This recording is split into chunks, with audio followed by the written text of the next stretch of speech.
And now, from beyond our dimension, this is the JeffMara podcast. Here's Jeff. My guest is Jake Angelakis, also known as Astral Urmah. He is an Urmah starseed and a multi-dimensional teacher known for his work in astral travel, lucid dreaming, exopolitics, and ET contact. Jake, thanks for joining me today and welcome. Thank you. How did you get started in astral traveling? Oh gosh, I had a number of experiences as a child and especially as a teenager. Out of body experiences, the paralyzation thing, and very vivid lucid dreams. And so I got way into it, reading every book, researching it as much as possible, and practicing it. I practiced every single thing. I was very devoted to practicing all of the different techniques. And so, yeah.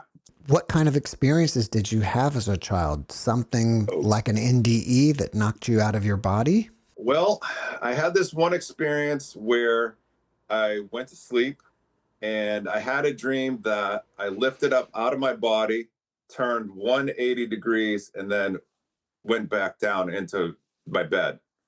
And when I woke up, my head was at my feet and my feet was at my head. So that was very interesting. It sounds like to me that you would agree with this statement, and that is astral traveling is different from an out-of-body experience. Is that correct? Yes. So out-of-body experiences, astral travel, and lucid dreaming are all different facets of the same crystal. They're all just names for different types of experiences, being lucid and altered states of consciousness. How would you define a lucid dream versus just some regular dream? A lucid dream is when you actually have free will choices. You can go where you want to go. You can, fly, and you can go talk to people. You can go to different places on the planet, or in different density levels. So yeah, it's really all about having the experience that you want to have. And this is what I've realized being here on Earth, is that our experiences are being imposed upon and manipulated. And my whole spiel is, let's reclaim our sovereignty. Let's get into our subconscious, change the programming, so that we can make sovereign and free will choices, even in the astral realms. Sometimes I'll have dreams that are very realistic, and they'll be really odd dreams, and it'll be something that I'll keep thinking about all day long. But I don't feel like it classifies a lucid dream, because it's not necessarily I'm in control of the dream. Yeah, that's like a precursor to a semi-lucid dream. And then from semi-lucid, you go to lucid dream. And then actually there's a level above lucid dream that I have coined meta dream, which is basically when you're having multiple lucid dreams all at the same time. So it's pretty interesting. Let me give you an example. Like one time I was with a friend and some person, I had no idea who this person was. We were sitting at a cafe, I don't know, France, Europe, somewhere. And this being or this person was telling me the mechanism of global warming because of the Earth's ellipse around the planet, around the sun is changing. But that was just such a realistic, weird dream that it stuck with me. It's not like to me, the regular kind of psychobabble that you kind of go through during the night. Yeah, those really profound dreams happen when we're getting messages from members of our soul family, or higher contacts, higher consciousnesses. Not all dreams are just, subjects from your subconscious mind. There are actually messages. It's like a picture is equal to 1,000 words. So that's how, higher consciousness, higher beings, members of our soul family communicate with us. They communicate with us through pictures, and that's what dreams are all about. Would you say then that dream is a precursor to a lucid dream? Not exactly. I would say that dream is like a messenger dream. Hmm. you know. Lucid dreaming and getting into that state is really, it takes a lot of practice.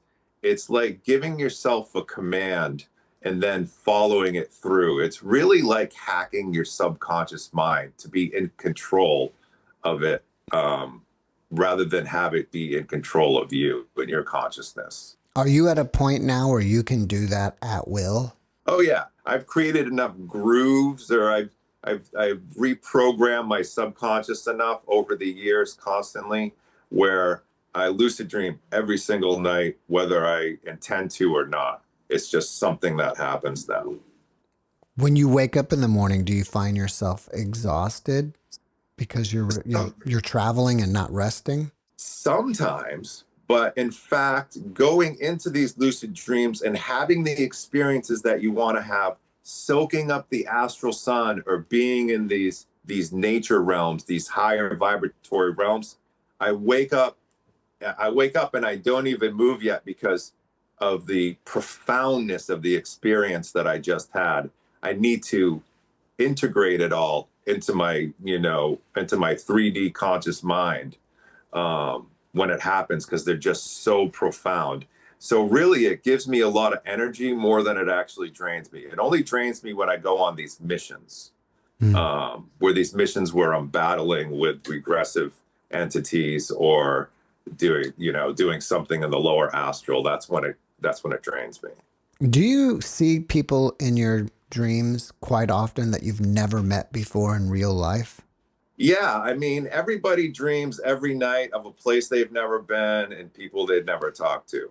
But a lot of those dreams, the people are just, non-player characters. They're just projections of your subconscious mind. When I go into my lucid dreams, I actually hook up with other lucid dreamers, some of them that I Mm. know on Earth and some of them that I don't know. And a lot of times we have fun, especially in the higher realms. We have, competitions like flying competitions, or who has the best gear, because the things that you wear when you're lucid in these dreams, the gear that you wear is very, very symbolic and holds a lot of meaning. Would you say that a lucid dream is a precursor to being dead? Because once you die, that's what you would be doing? Yes. So, yeah, I would say that, in lucid dreaming being a precursor to death. Okay, so when you die, what happens is it's not the same for everybody. When you die, you follow your ideas. So some people, when they die, they don't even know that they're dead, and they will recreate a whole nother environment that's almost exactly like their life in the physical world. And that's sometimes these earthbound spirits or whatever. That's what happens.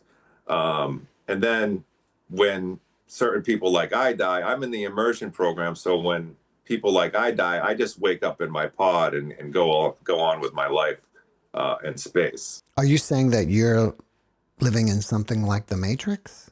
Like you're in a Yes. pod somewhere and you're just projecting your consciousness here? Yep, absolutely. And a lot of people watching are also in these pods.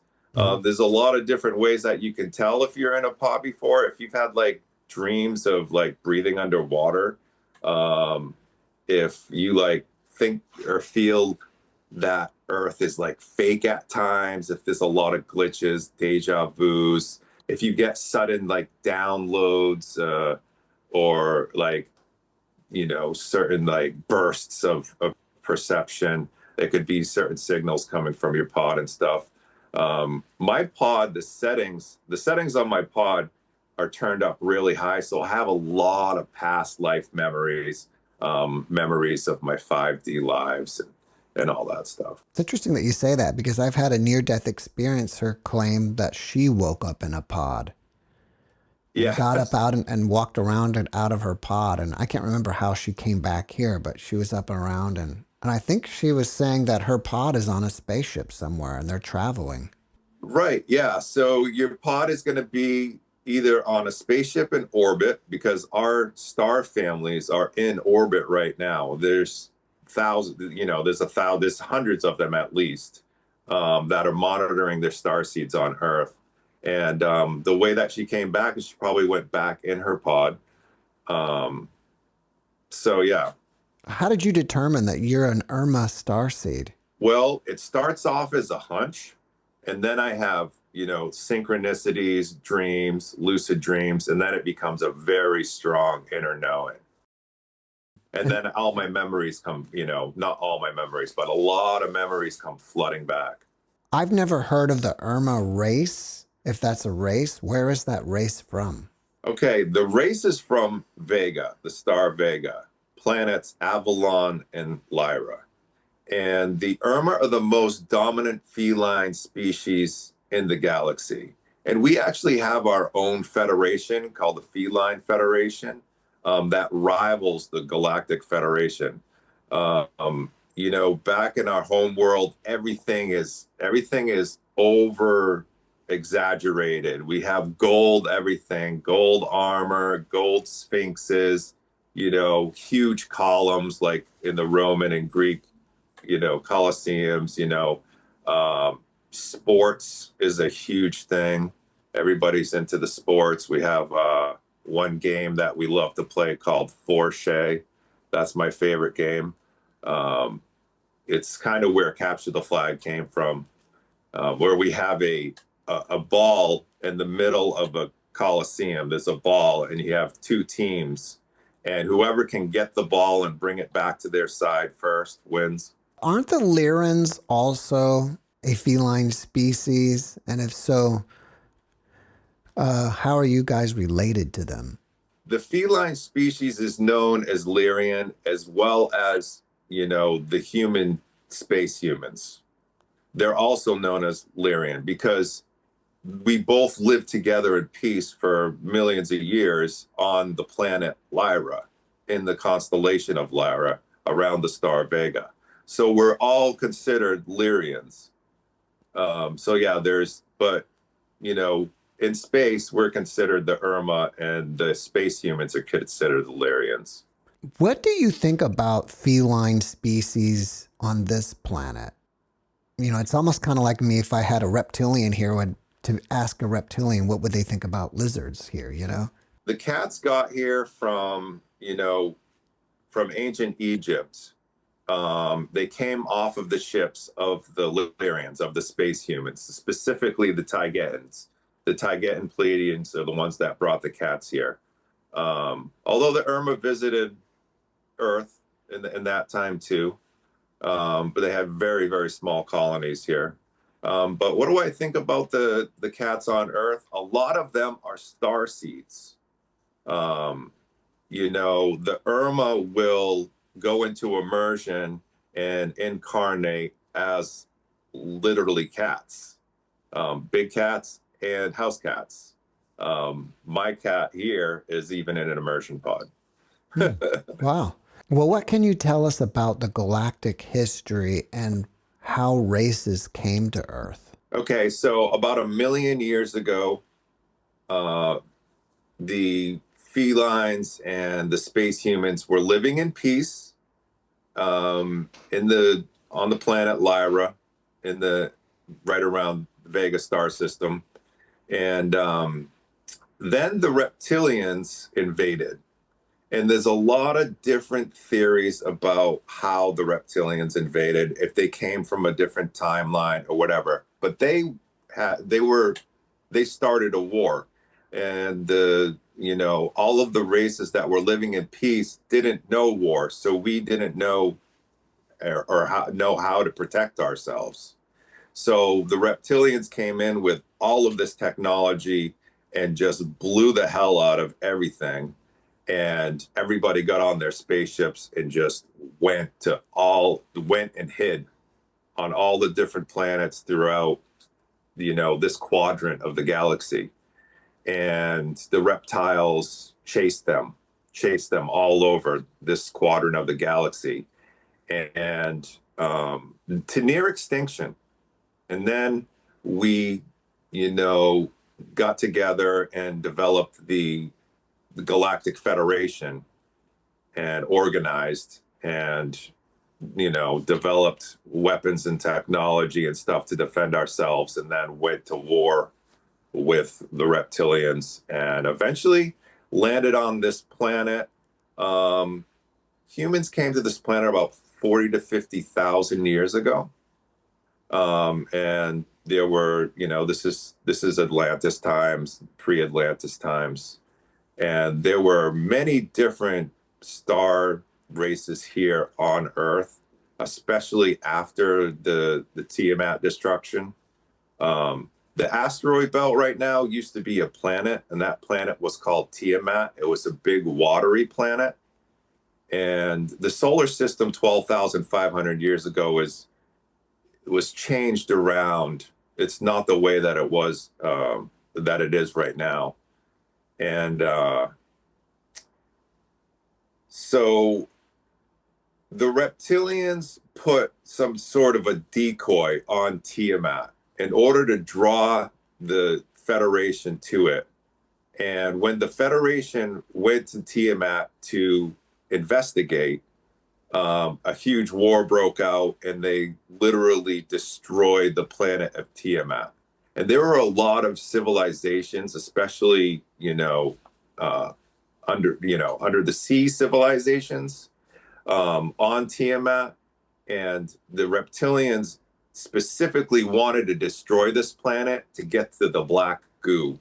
Before you go on, what is the black goo? The black goo is like the lifeblood of every planet, and every planet has its own black goo. It's created by the, heavy pressure of the water, of the seawater. Down at the bottom, it pushes the seawater through the cracks and the fissures of the crust and creates oil, but then it crystallizes and then it creates the black goo. There's some sort of a chemical transition that happens to become like a hydrocarbon. So the black goo is very positive. It's the lifeblood of a planet, but it can become negative when a planet is destroyed. And that's why the reptilians specifically wanted to destroy Tiamat, was to infuse the black goo with all of the trauma, because the black goo has semi-etheric states. It exists and has in the astral as well. So it's connected to all of the souls on the planet.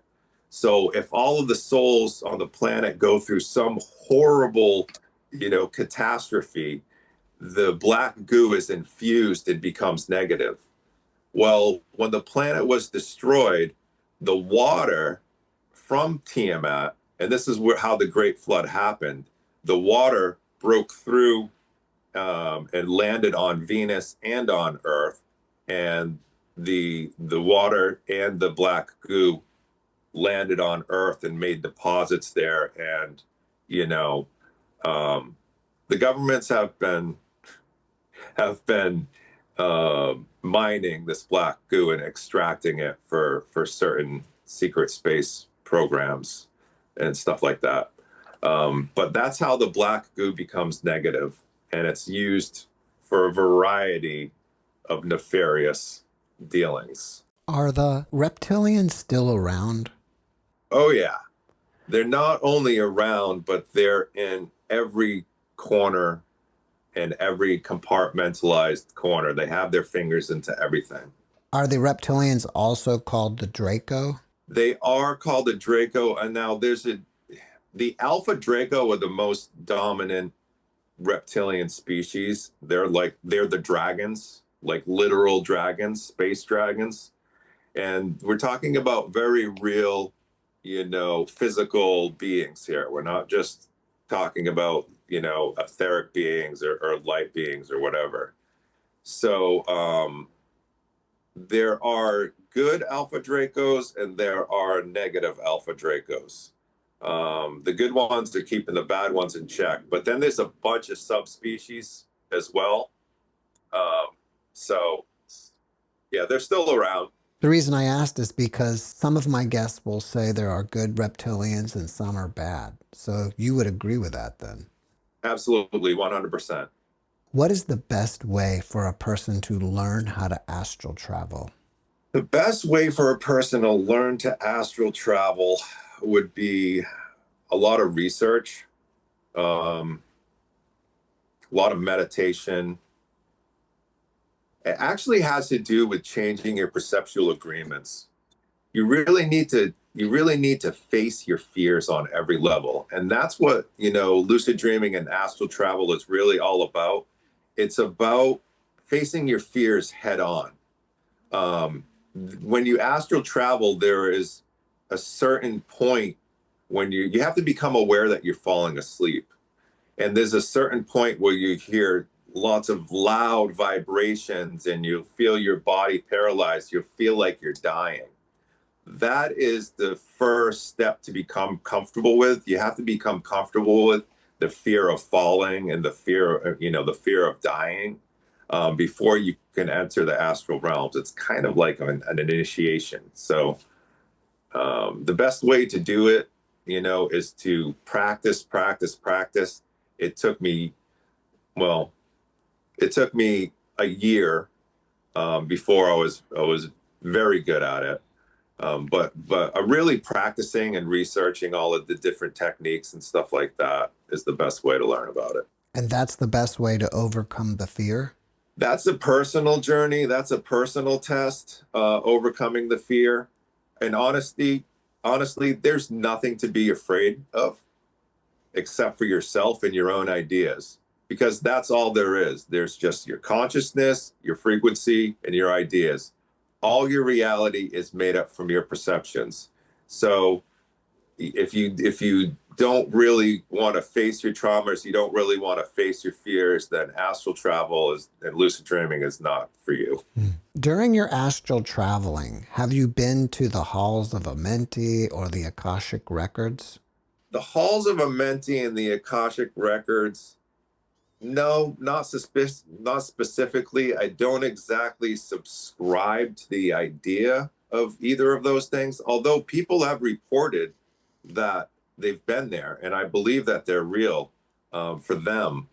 Um, I just kind of tap into the ether and get an inner knowing or knowledge that way. Some people call that the Akashic records, but I've never been to a specific place where it has a whole bunch of records.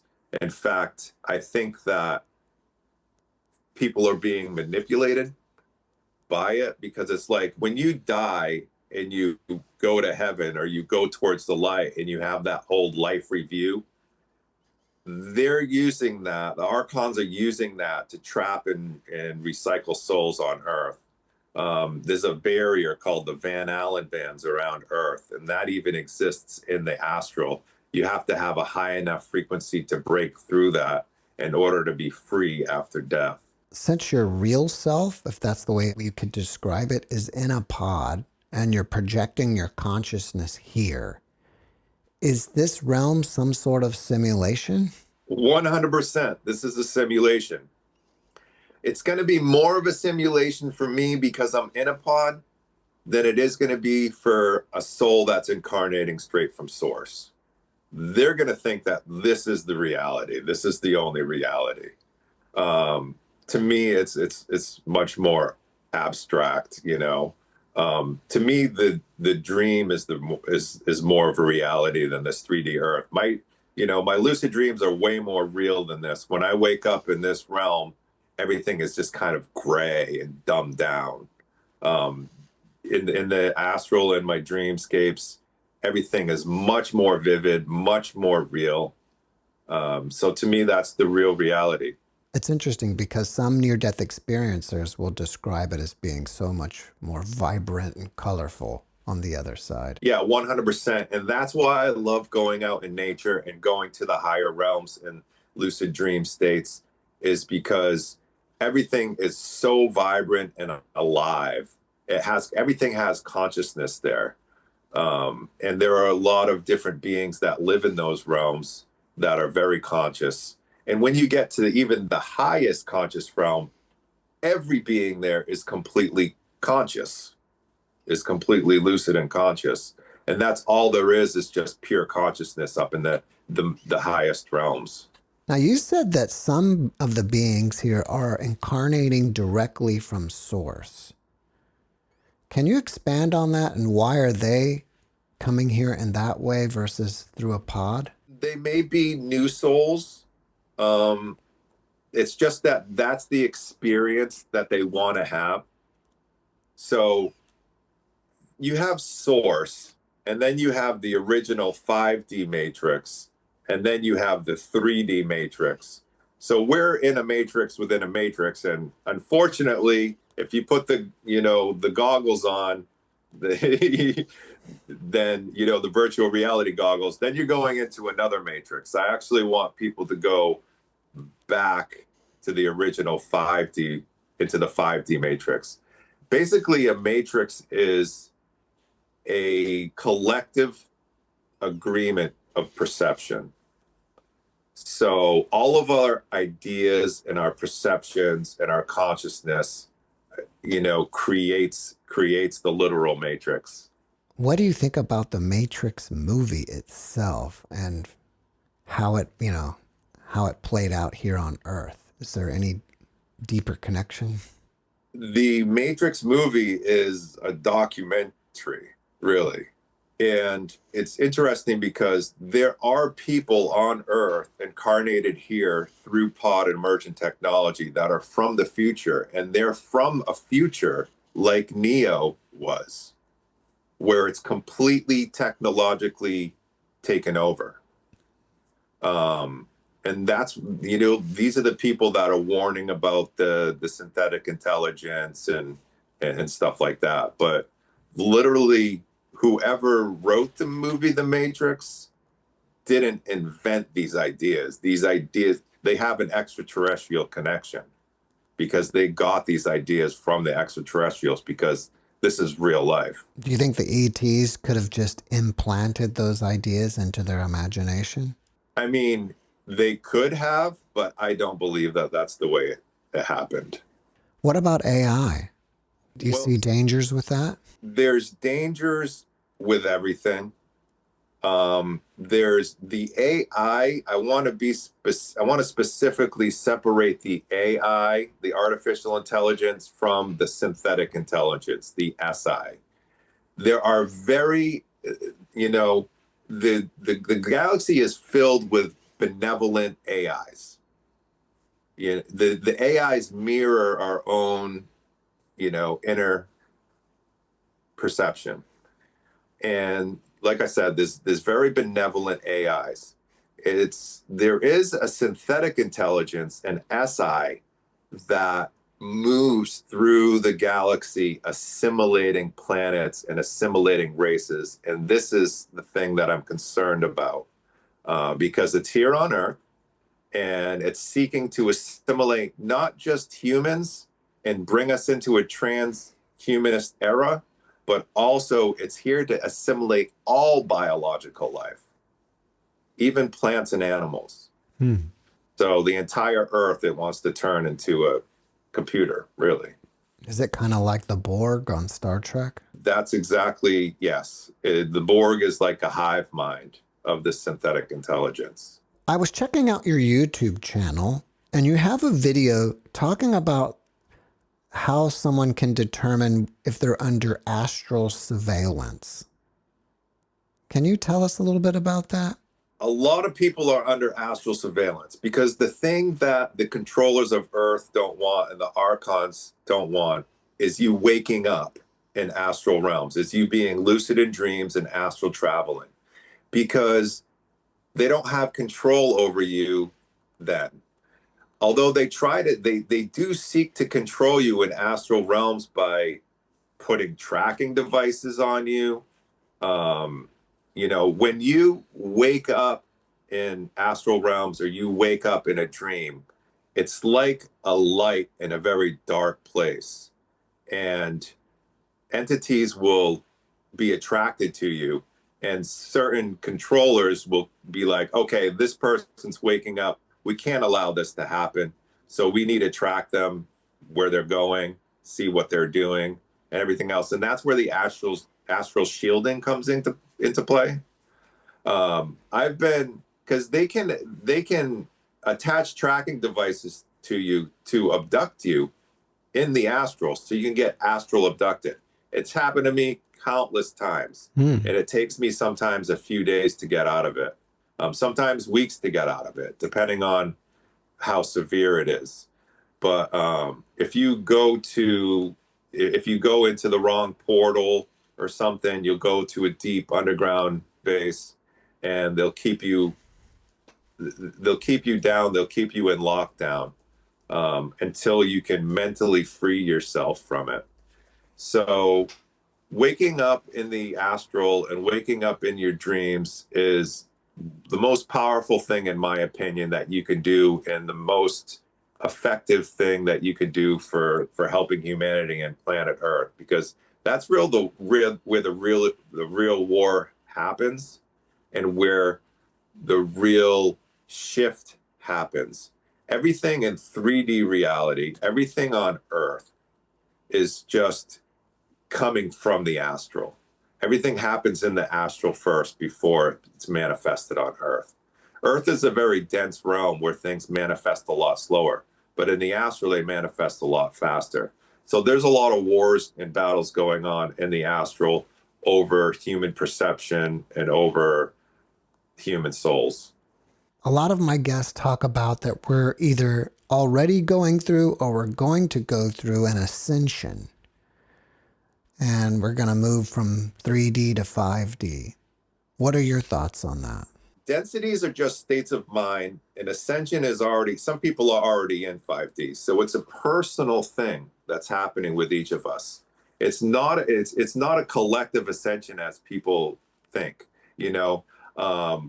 Saviors aren't going to come from the sky. Etheric light beings aren't going to come from the sky. Extraterrestrials, and the Earth is just going to turn into this, paradise planet. That's not how it works. You have to do it within yourself. So ascension is a very personal process. I don't really like the word ascension because it just gives this idea of, this fantasy idea of, oh, I don't have to do anything. I just have to sit back because the world is going to ascend into this. But really, that's not what I recommend. What about the world splitting into two separate worlds, and some will stay here and some will go on to another place? That's happening every second, in my opinion, within every human, within every mind, whenever everyone that has a soul, they're making a decision. Every moment, they're splitting timelines. Every decision that they make, they're splitting timelines. See, that's a very dualistic way of thinking about something that's extremely complex, in my opinion. Well, how do we shift to our highest timeline? Shifting to your highest timeline has to do with reclaiming your sovereignty. So the first step is to become aware of the thoughts and the emotions that you're having. A lot of these thoughts that we're having are being imposed in us from the archons, from the trickster beings. So the first step is being aware of every thought that comes into your mind, saying, is this being imposed upon me, or is this my actual real thought? If it's a negative thought, it's being imposed upon you. But you can use that.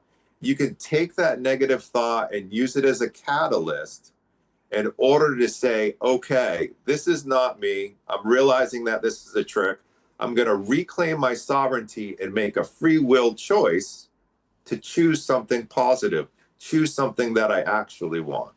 If someone believes they're a star seed, how do they contact their astral family or their star family? I would say, like, going into your heart space. My thing is, I like to get into water, either go to the ocean or even just take a shower. The water kind of washes the world off of you and keeps you in a state of mind where you have more access. And it also works as like a telepathic link. Water is very, telepathically charged.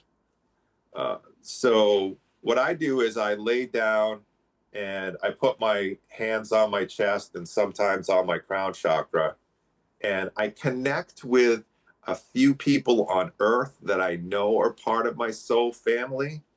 And then I connect with a few extraterrestrials that I know are part of my soul family.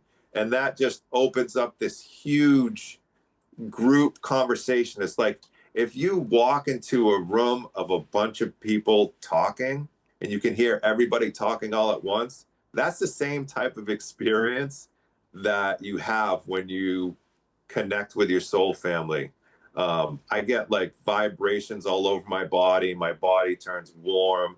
I'll see colors. I'll see, orbs of light in my mind's eye. It's truly one of my most favorite experiences and things to do. I do it several times a day. What would you say your mission is here on Earth? My mission is the truth. And there are many truths, and I'm not here to impose my point of view or my truth on anybody. I'm just here to simply share it. And my real mission is to bring forth the information from cosmic agency. That is the Urmah Taigetan disclosure. And that's what I came here as a mission. I came here about 4 years ago. I'm a walk-in soul. And so I've discovered that this is what my mission is bringing forth the it's so in-depth and comprehensive, the information that we have from cosmic agency and from Gosha. Let me stop you for 1 minute. Who is the cosmic agency and what's their relationship to the Federation? Okay, so Cosmic Agency is a channel on YouTube that Gosha runs, and she was in contact with the Taigetans, and the Taigetans are in contact with the Urmah. And the Taigetans and the Urmah are technically part of the Federation, but they're really outcasts now because they disagree with the way that Earth is being run. They disagree with the passive stance that these other extraterrestrial races like the Andromedas and the Arcturians and the others, and they definitely disagree with what the Atorthans and the Tall Greys are doing with the Galactic Federation. I'm glad you mentioned the Greys because I was going to ask you about them. You said the Tall Greys and the Entorthans. Are those the short Greys? No, the Atorthans are the Tall Greys. Okay. The short Greys are Zeta Reticuli. There's a couple of different types. There's 156 different types of Grey species. The short Greys are from Zeta Reticuli, and they're gardeners. They are hired by our star families in order to, if a soul goes off of their life plan, if they damage their body in some way, then our star family will actually hire these little Greys from Zeta Reticuli to abduct us and fix us, put us back into the same time and space like we didn't even know it. So a lot of the abductions where people are seeing, are having stuff done to them by the short Greys, they're actually doing something positive, but they have so many abductions to do that night that people think that they're just very invasive, but really they're just busy. I think more and more people are starting to talk about, if not realize, that these abductions aren't as traumatic as they thought they were. Yeah, they really are. I mean, this information comes directly from the Taigetans, not channeled information. And they said that the star families hire the Zeta Reticulan Greys, the gardeners, they call them, to make positive changes or upgrades to the physical bodies of the souls if they go off of their soul plan, if they, Do you have a message for starseeds? Yes. My message for starseeds is study and learn about sovereignty, reclaiming your power. Having a deterministic mindset puts you into victim mode. And that's exactly what these archons want. They want you to be in victim mode, looking outside of yourself for some sort of savior, looking outside of yourself for some sort of help.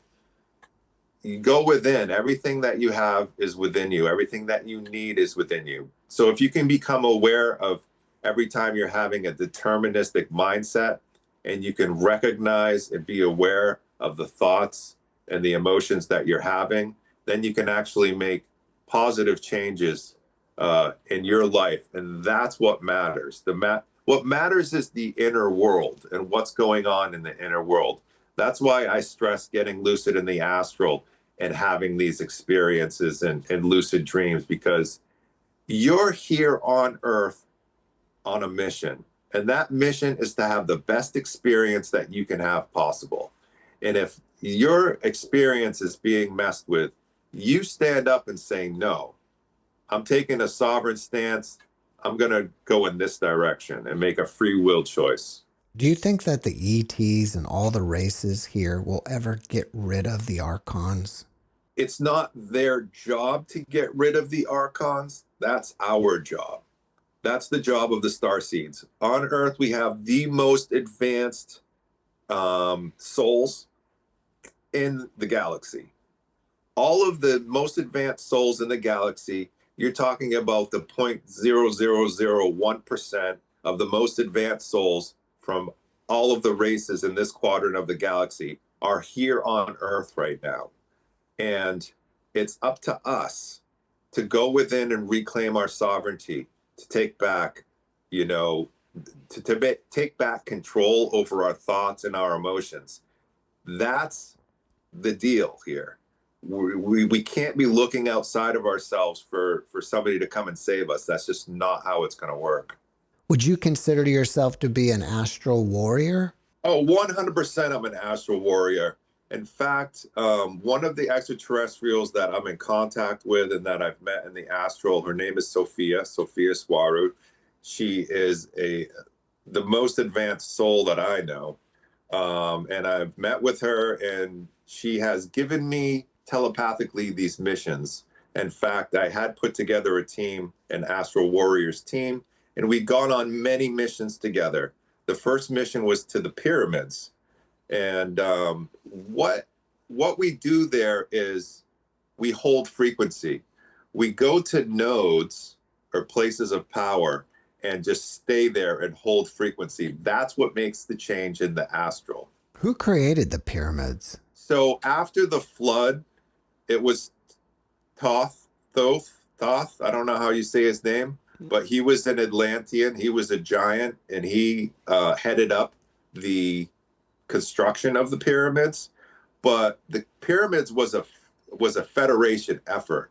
The federation, at any race, it was just all a bunch of volunteers. So a bunch of different star races actually put the pyramids together using, sound saws and liquid.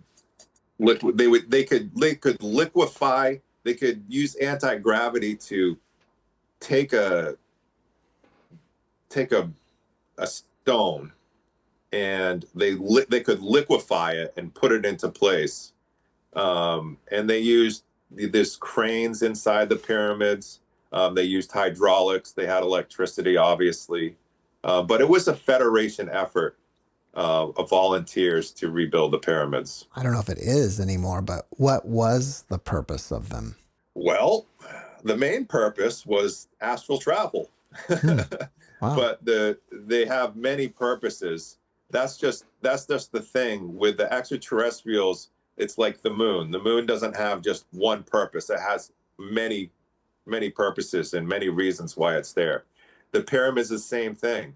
The pyramids also produced wireless power that powered the planet.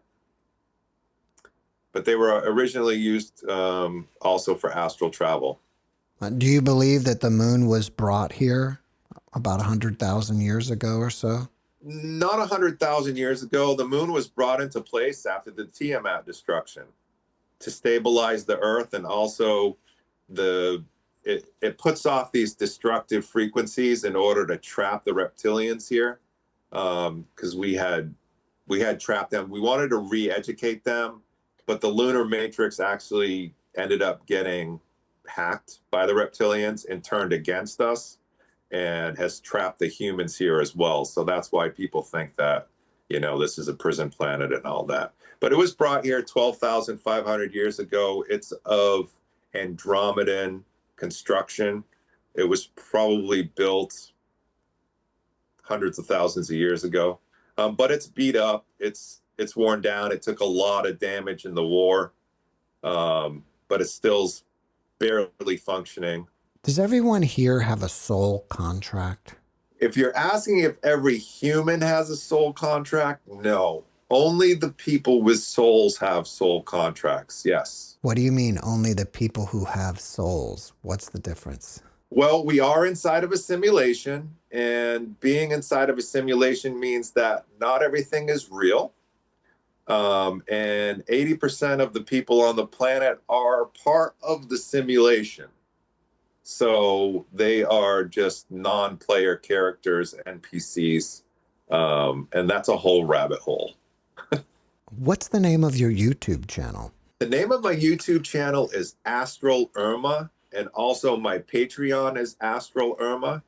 And so my YouTube channel, I call myself Astral Urmah because I am an Urmah. That is my star race, and the astral is why I'm here.